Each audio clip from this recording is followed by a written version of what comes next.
Hello everyone, welcome to this session. In this video of today, we are going to discuss part 7 of science. So let's start with the first question of today. वह उपकरण जो महासागरों की गहराई को मापने के लिए ध्वनि तरंगों का उपयोग करता है। ओके, सो देखिए आपको ये जो उपकरण से, इंस्ट्रूमेंट से, यंत्र से क्वेश्चन दिखेंगे ना, इसको अच्छे से देख लीजिएगा। मैं पहले भी बता चुका हूं, ऐसे क्वेश्चन रेलवे के फेवरेट क्वेश्चन बने हुए हैं, पहले भी आते थे, अभी भी एग्जामों में पूछे जा रहे हैं और आगे भी पूछे जाएंगे। इंस्ट्रूमेंट्स, उपकरण और यंत्र से, ठीक है, ये तीनों एक ही होते हैं।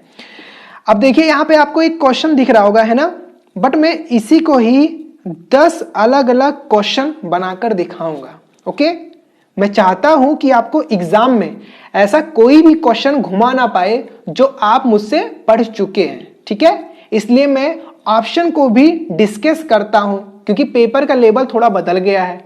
अब के समय में वन लाइनर क्वेश्चन आंसर पढ़कर आप आसानी से सिलेक्शन नहीं ला पाएंगे। ओके, इसलिए मेरा कहने का मतलब यह है कि अब आपको स्मार्ट बनना पड़ेगा, ठीक है, अब आपको स्मार्ट बनना पड़ेगा।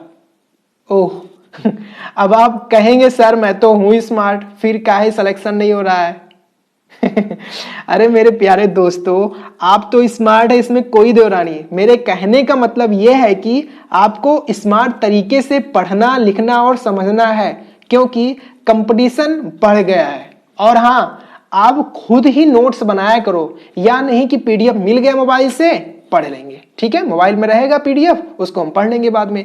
यह गलती भूल कर भी मत करना, ठीक है। आपका बनाया नोट्स ही आपके एग्जाम के समय में काफी हेल्प करेगा। ओके, सो क्लियर हो गया होगा, समझ में आ गया होगा। सो चलते हैं क्वेश्चन पे। तो देखिए क्वेश्चन में पूछा गया है, ऐसा कौन सा यंत्र है या उपकरण है जो महासागरों की गहराई को मापता है, ठीक है ना, और किसके द्वारा मापता है? ध्वनि तरंगों का उपयोग करके मापता है जैसा कि मैं बताया कि 10 क्वेश्चन यहां से बनेंगे, मैं आपको गिना भी दूंगा कैसे 10 क्वेश्चन अलग अलग बन रहे हैं। तो सबसे पहले ये समझिए कि सबसे पहले आप इसका फुल फॉर्म नोट कर लीजिए। रडार और सोनार का फुल फॉर्म क्या होता है देख लीजिए, मोस्ट इंपॉर्टेंट है। यहां से भी क्वेश्चन बन जाएंगे, 2 क्वेश्चन देखो यहां से सीधे सीधे बन जाएंगे। आपके एग्जाम में क्वेश्चन पूछा जाएगा कि सोनार का फुल फॉर्म क्या होता है या फिर रडार का फुल फॉर्म क्या होता है, ठीक है। तो आप नोट कर लीजिएगा, सोनार का हो जाएगा साउंड नेविगेशन एंड रेंजिंग, और रडार का हो जाएगा radio detection and ranging. Okay, so इसको नोट कर लीजिएगा। चलते हैं क्वेश्चन पे। तो क्वेश्चन पे पूछा गया है कि ऐसा उपकरण जो महासागरों की गहराई को मापता है ध्वनि तरंगों का उपयोग करते, वो कौन सा उपकरण है? तो इसका आंसर हो जाएगा आपका ऑप्शन बी, सोनार है, ठीक है। सोनार इसका राइट आंसर है। अब देखिए सोनार से और भी कैसे क्वेश्चन बन सकते हैं। क्वेश्चन आ सकता है, एग्जाम में पूछ सकता है कि जल में दूरी मापने का उपकरण कौन सा है, यंत्र कौन सा है? तो आपका हो जाएगा आंसर सोनार, ठीक है। अब क्वेश्चन ऐसे भी पूछेगा कि सोनार जो है कौन से ध्वनि तरंगों का उपयोग करता है, सोनार में कौन से ध्वनि तरंगों का यूज होता है? तो आपका आंसर हो जाएगा अल्ट्रासोनिक वेव्स। ओके, आपका आंसर हो जाएगा अल्ट्रासोनिक वेव्स, जिसे हिंदी में बोलते हैं पराश्रव तरंगे, ठीक है। आपका क्वेश्चन अगर बनता है सोनार में कौन सा तरंग यूज किया जाता है, तो आपका आंसर हो जाएगा अल्ट्रासोनिक वेव्स। ओके, सो और ऑप्शन पे चलते हैं। तो देखिए एक ऑप्शन यहां पे आपको दिख रहा होगा, radar is the most important. ये भी एग्जामों में पूछा जाता है कि रडार का उपयोग कहां होता है। तो वायु में दूरी मापने के लिए प्रयोग किया जाता है। रडार का प्रयोग कहां किया जाता है? वायु में दूरी मापने के लिए प्रयोग किया जाता है। ओके, इसका फुल फॉर्म आपको आगे नोट करा दिया हूं। अब देखिए इसमें क्वेश्चन बन सकता है, पूछा जा सकता है कि रडार में कौन से ध्वनि तरंगों का प्रयोग करता है, कौन से ध्वनि तरंगों का यूज होता है रडार में? तो आप इसको नोट कर लीजिएगा, माइक्रोवेव्स, ठीक है। माइक्रोवेव्स बोले तो सूक्ष्म तरंगों का उपयोग करता है कौन? रडार, ठीक है। ये 2 क्वेश्चन आपके हो गए। अब हम चलते हैं नेक्स्ट ऑप्शन सी पे, अल्टीमीटर। अल्टीमीटर का यूज क्या होता है? अल्टीमीटर कैसा यंत्र है या उपकरण है? तो अल्टीमीटर से हम लोग समुद्र तल से ऊंचाई को मापते हैं, ठीक है। अल्टीमीटर से क्या मापा जाता है? समुद्र तल से ऊंचाई को मापा जाता है, ठीक है। अब चलते हैं नेक्स्ट, आपका ऑप्शन डी जो है वेंचुरीमीटर। ये आप काफी कम लोगों को पता होगा, लेकिन आप नोट कर लीजिएगा। किसी पाइप या ट्यूब में द्रव के जो द्रव होता है लिक्विड, उसका कितना दबाव हो रहा है, दबाव में कितनी कमी आता है, उसको मापा जाता है। ठीक है, एक बार फिर से मैं बता रहा हूं, बेंचुरीमीटर का यूज कहां होता है, तो कोई अगर पाइप होगा या कोई ट्यूब होगा, ठीक है, उसमें जो लिक्विड होता है, ठीक है, दबाव के कारण कितना कमी हो रहा है उस पाइप या ट्यूब में लिक्विड का, दरों का, वही मापता है कौन, वेंचुरीमीटर। ठीक है, और यह बर्नौली के सिद्धांत पर कार्य करता है, कौन, वेंचुरीमीटर। ठीक है, हाँ, अब देखिए एक क्वेश्चन और यहां से बन सकता है कि रडार के आविष्कारक कौन थे, तो नोट कर लीजिएगा, रॉबर्ट वाटसन वाट। ठीक है, रडार के आविष्कारक रॉबर्ट वाटसन वाट थे। ठीक है, नेक्स्ट, सोनार के आविष्कारक कौन थे, तो इसको भी नोट कर लीजिएगा, पॉल लेग्विन। ठीक है, सोनार के आविष्कारक कौन है, पॉल लेग्विन। ठीक है, तो आपका देखिए ये एक क्वेश्चन है लेकिन 10 अलग अलग क्वेश्चन बन गए। कैसे, रडार का यूज, सोनार का यूज, अल्टीमीटर का यूज, बेंचुरीमीटर का यूज, 4 तो आपको दिख रहे होंगे। इसके अलावा रडार में कौन सी ध्वनि तरंगों का उपयोग किया जाता है, सोनार में कौन सी ध्वनि तरंगों का प्रयोग किया जाता है, रडार के आविष्कारक, सोनार के आविष्कारक, और रडार का फुल फॉर्म और सोनार का फुल फॉर्म। टोटल 10 क्वेश्चन आपको एक क्वेश्चन से ही मिल गए। अगर आप पूरी तरह से एक क्वेश्चन को अच्छे समझे होंगे तो 10 क्वेश्चन कहीं से भी पूछा जाएगा, आप आसानी से कर लेंगे। ओके, सो चलते हैं नेक्स्ट क्वेश्चन पे। रेडियो कार्बन काल निर्धारण तकनीक का प्रयोग, देखिए पूछा है रेडियो कार्बन काल निर्धारण तकनीकी, मतलब इसका यूज कहां किया जाता है। आपके पास 4 ऑप्शन है। बहुत ही कंफ्यूज करने वाला ये क्वेश्चन होता है। ठीक है, ध्यान दीजिएगा, ये रेडियो कार्बन काल निर्धारण है। ठीक है, रेडियो कार्बन डेटिंग का पूछा है ये। एक आपका होता है यूरेनियम काल निर्धारण, यूरेनियम काल का डेटिंग होता है। ठीक है, दोनों में बड़ा कंफ्यूजन होता है, तो आप अच्छे से इसको समझ लीजिएगा। रेडियो कार्बन काल निर्धारण अगर पूछा जाएगा तो आपका आंसर हो जाएगा option C is the right answer. ठीक है, जीवाश्मों की आयु निर्धारण कौन करता है, रेडियो कार्बन काल निर्धारण। ठीक है, और इसमें कौन सा कार्बन का समस्थानिक यूज किया जाता है, तो कार्बन का, नोट कर लीजिएगा, यह भी क्वेश्चन बन सकता है, कार्बन का 14 C614, 6 कार्बन 14, ये समस्थानिक है, किसका है, ये कार्बन का है। ठीक है, तो ये रेडियो कार्बन काल में इस समस्थानिक का यूज किया जाता है। ठीक है, किसके लिए, जीवाश्मों की आयु निर्धारण हेतु। ठीक है, जीवाश्मों की आयु निर्धारण के लिए। अच्छा, ये जीवाश्म क्या होते हैं, तो कोई भी जो किसी मृत जीव जैसे कि पेड़ पौधे, जंतु इत्यादि, ठीक है, इनका जो है आयु निर्धारण करने के लिए रेडियो कार्बन काल निर्धारण तकनीकी का यूज किया जाता है। अब हम बात करेंगे यूरेनियम काल निर्धारण, तो नोट कर लीजिएगा, यूरेनियम काल निर्धारण। ठीक है, इसका यूज कहां किया जाता है, तो आपका जो ऑप्शन दिख रहा है ऑप्शन बी।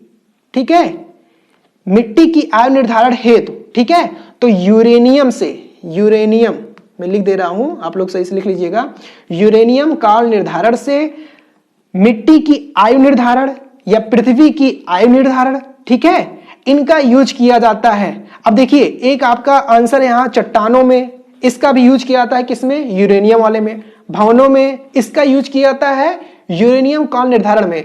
मतलब इसमें जो आपका ऑप्शन सी दिख रहा है, ऑप्शन सी छोड़ के और जो आपको ऑप्शन दिख रहा है चट्टानों की आयु निर्धारण, मिट्टी की आयु निर्धारण और भवनों की आयु निर्धारण, ये तीनों यूरेनियम काल निर्धारण से यूज किया जाता है, प्रयोग किया जाता है। ठीक है, एक बार मैं फिर से क्वेश्चन पे चलता हूं। तो क्वेश्चन में पूछा गया था रेडियो कार्बन काल निर्धारण तकनीक का प्रयोग किसमें किया जाता है, तो आपका ऑप्शन सी सही है। ठीक है, जीवाश्मों की आयु निर्धारण हेतु। बाकी जो 3 ऑप्शन आपको दिख रहे हैं ये यूरेनियम काल निर्धारण पर डिपेंड करते हैं, तकनीकी का यूज करते हैं। ओके, सो क्लियर हो गया होगा। चलते हैं नेक्स्ट क्वेश्चन पे। पुरुषों की अपेक्षा स्त्रियों के स्वर के तीक्ष्ण होने के कारण उसकी, क्वेश्चन ये कह रहा है कि पुरुषों की अपेक्षा जो है स्त्रियों के स्वर के तीक्ष्ण होने के कारण क्या है, उच्च आवृत्ति है, उच्च आयाम है, निम्न आवृत्ति है, कमजोर वाक् तंतु है।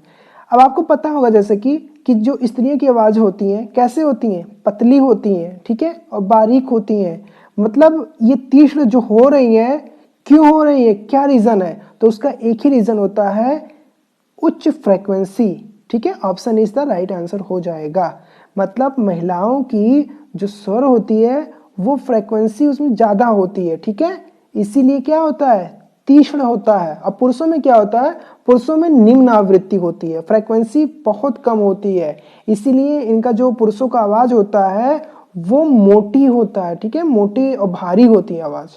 और अगर हम बात करेंगे स्त्रियों की तो आवाज, तो स्त्रियों की आवाज पतली एवं बारीक होती है, मतलब तीखी आवाज हम बोल सकते हैं। लड़कियों की आवाज कैसी होती है, तीखी आवाज होती है, ठीक है। और तीखी आवाज एग्जाम्पल में बोल सकते हैं मच्छर की आवाज, चमगादड़ की, वायलिन की, ठीक है, चिड़ियों की आवाज, ये सब आवाजें कैसी हैं, तीखी आवाजें हैं। क्यों, क्योंकि इसमें जो फ्रीक्वेंसी है, आवृत्ति वो ज्यादा है, अधिक है।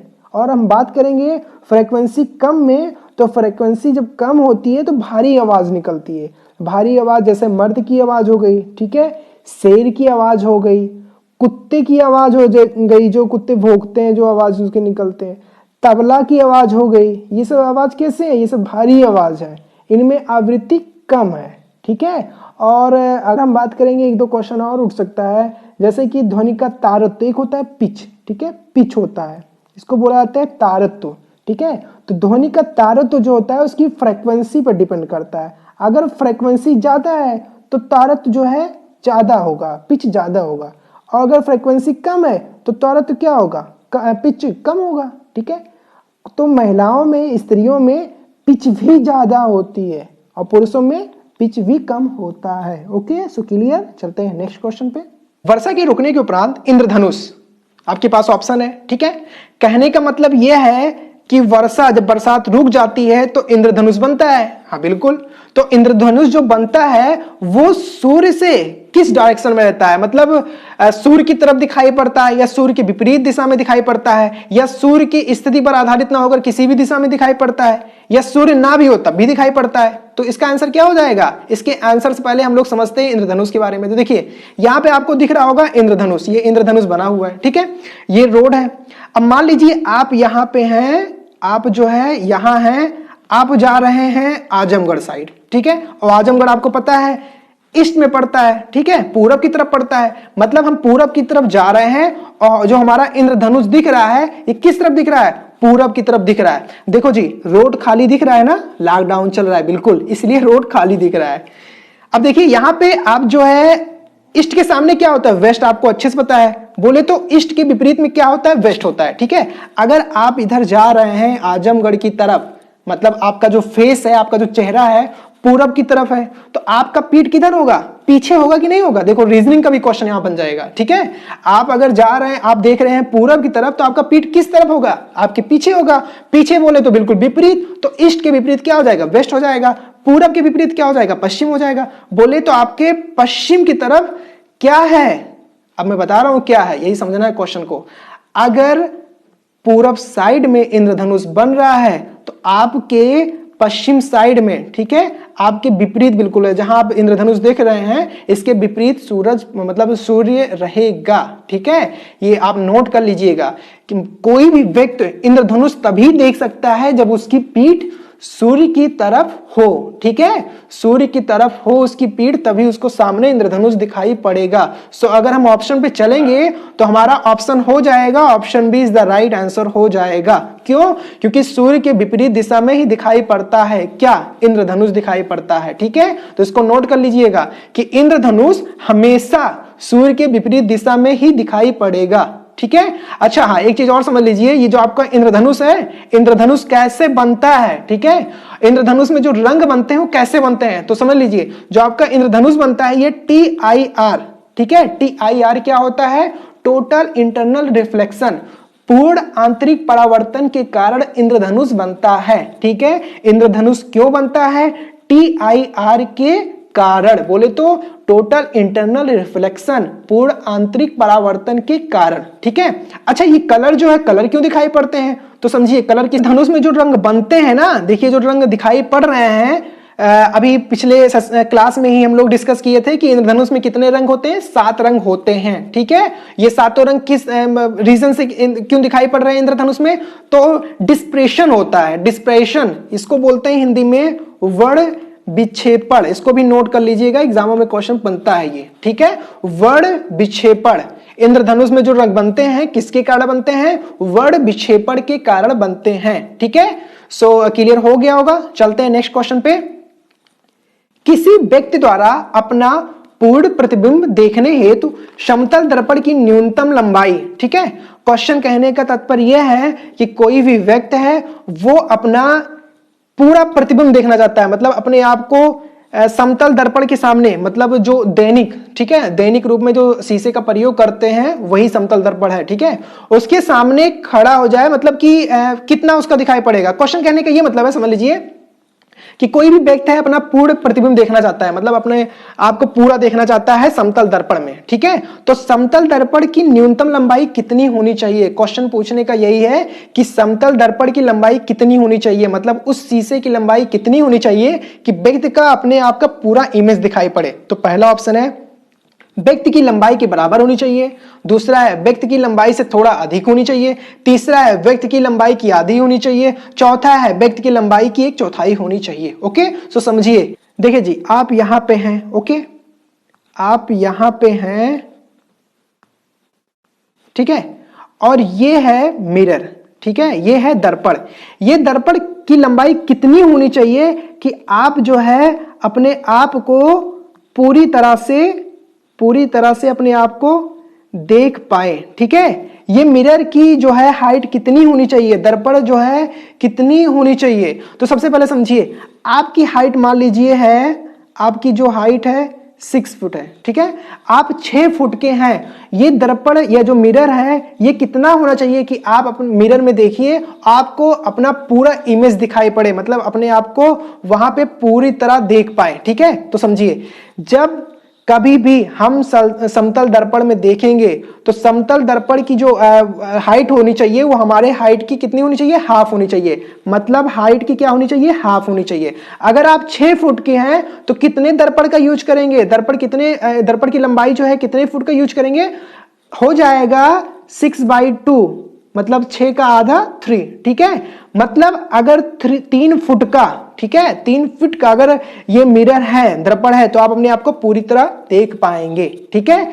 हम यहां से समझ में ये आ रहा है हमको कि जो हमारा समतल दर्पण होता है, ठीक है, किसी वस्तु का समतल दर्पण, समझिए अच्छे से, नोट भी करना चाहिए, नोट भी कर लीजिए।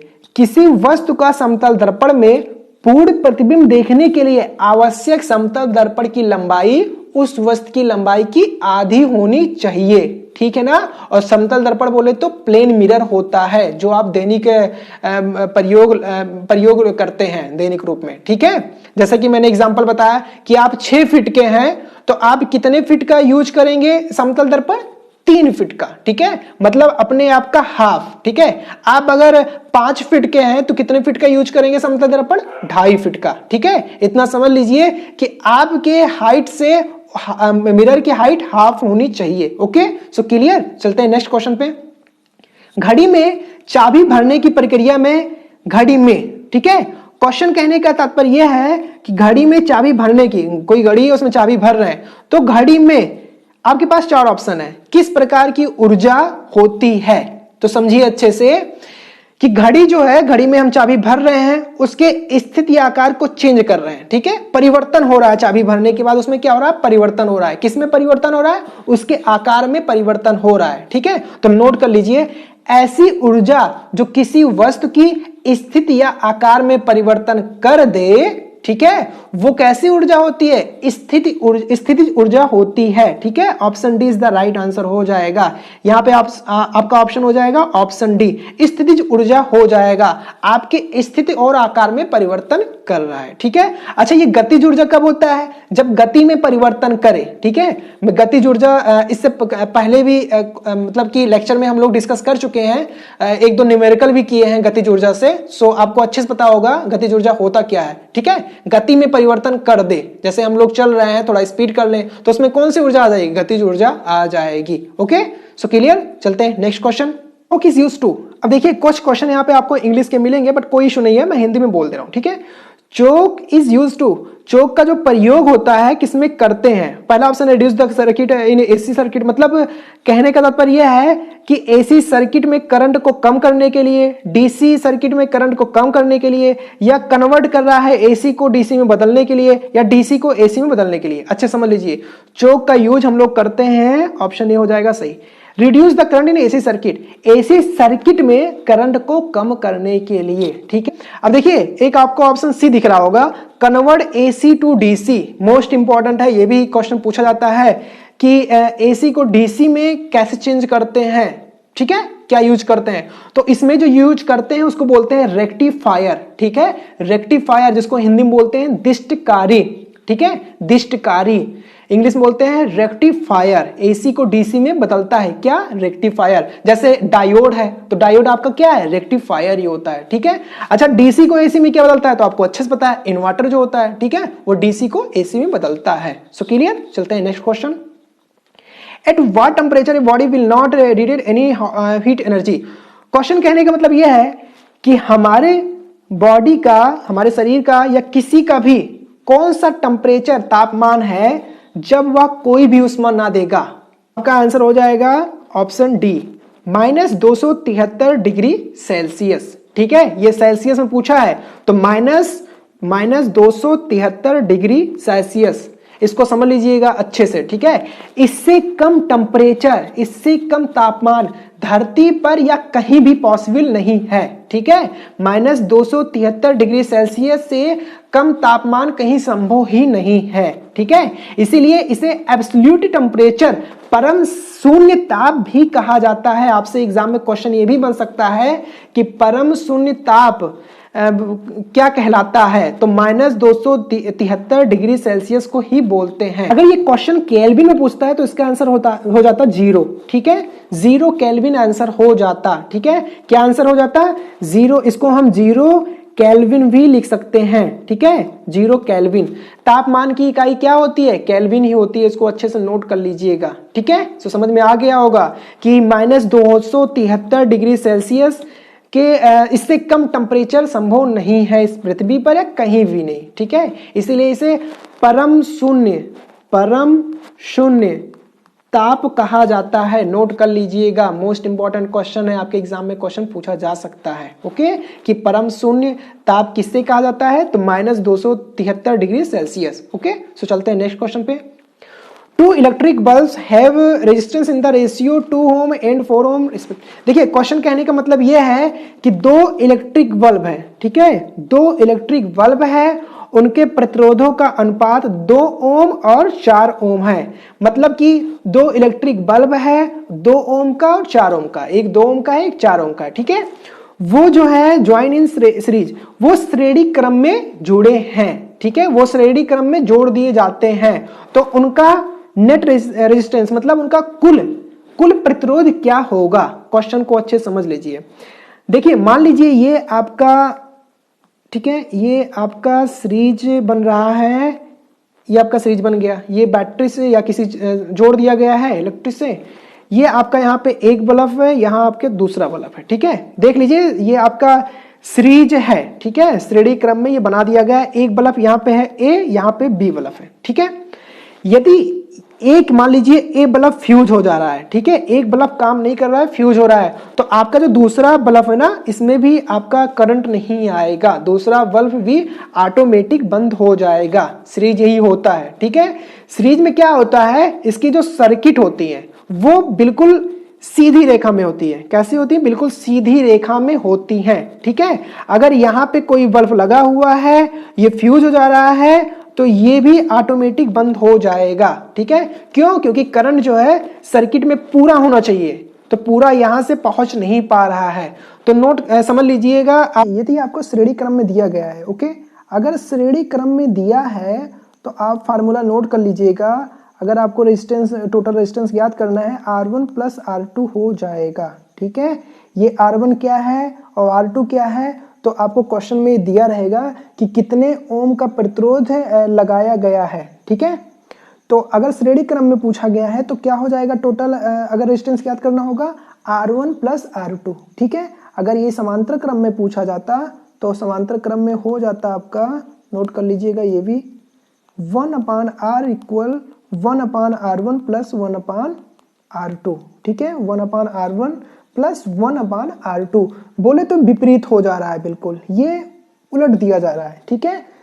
श्रेणी क्रम में क्या था, श्रेणी क्रम में r equal r1 plus r2 था, इसमें क्या हो जा रहा है 1/r1 प्लस 1/r2, ठीक है। सो चलते हैं क्वेश्चन पे। तो क्वेश्चन में जैसा बोला गया है कि 2 ओम और 4 ओम का दो आपके दिए गए हैं, रेजिस्टेंस दिए गए हैं, ठीक है, और आपसे पूछा गया है कि टोटल रेजिस्टेंस बताइए, और ये श्रेणी क्रम में है। तो जैसा कि मैंने बताया कि श्रेणी क्रम में अगर है तो आपको क्या करना है, कुछ नहीं करना है, केवल जोड़ देना है r1 प्लस r2, और r1 दिया गया है 2 एंड r2 दिया गया है 4, 2 और 4 हो जाएगा 6 ओम, ठीक है।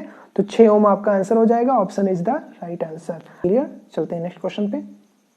The form of matter are, question है कि पदार्थ की कितनी अवस्थाएं होती। मैटर मीन्स, देखिए मैटर मीन्स होता है पदार्थ, या हम इसको बोल सकते हैं द्रव्य, ठीक है। ध्यान दीजिएगा, द्रव्य है, नॉट फॉर द्रव, लिक्विड नहीं है, द्रव्य है। द्रव्य और द्रव में कंफ्यूजन होता है, उसको दूर कर लीजिएगा। ये द्रव्य जो होता है मैटर होता है, ठीक है, पदार्थ होता है, ठीक है।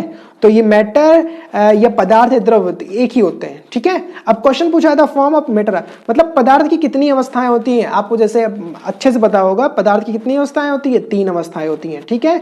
सॉलिड, लिक्विड एंड गैस, ये 3 अवस्थाएं होती हैं, ठीक है। अब मैं आपको कुछ एक्स्ट्रा ज्ञान दे रहा हूं, ठीक है, यह आपका आंसर हो जाएगा ऑप्शन ए। मैं आपको कुछ एक्स्ट्रा बता रहा हूं। एक पदार्थ की चौथी अवस्था भी होती है, उसका नाम है प्लाज्मा, ठीक है। एक पदार्थ की 5वीं अवस्था भी होती है, जिसे बोला जाता है बोस आइंस्टीन संघनन, ठीक है। 5वीं अवस्था क्या होती है, बोस आइंस्टीन संघनन।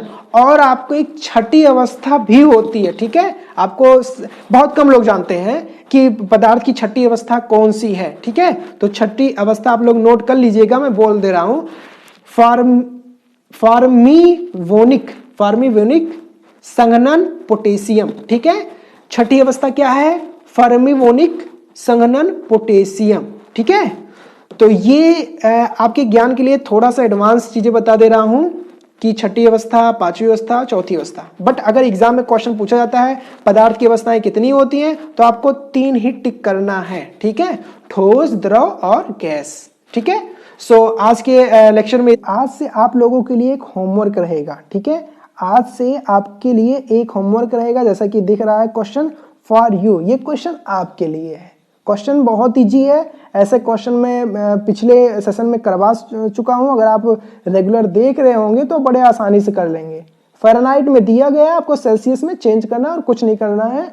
आपको मैंने रिलेशन बना के दोनों में दिखाया था कि फ़ारेनहाइट और सेल्सियस का रिलेशन क्या होता है, फार्मूला बताया था। अगर आपको पता होगा, याद होगा, तो आसानी से इसको सॉल्व कर लेंगे, ठीक है। इसका आंसर आपको कमेंट बॉक्स में देना है, जिससे मुझे भी ये पता चले कि आप लोग अच्छे से पढ़ रहे हैं, ठीक है। मैं आशा करता हूं कि आप लोग आंसर देंगे, अगर वीडियो पूरी तरह से देखे होंगे, आधा अधूरा नहीं छोड़े होंगे। ओके जी। सो ये थे कुछ इंपॉर्टेंट क्वेश्चन आज के इस लेक्चर में। उम्मीद करते हैं आपको बहुत अच्छा लगा होगा। मिलते हैं नेक्स्ट सेशन में, तब तक के लिए bye bye, take care and thank you.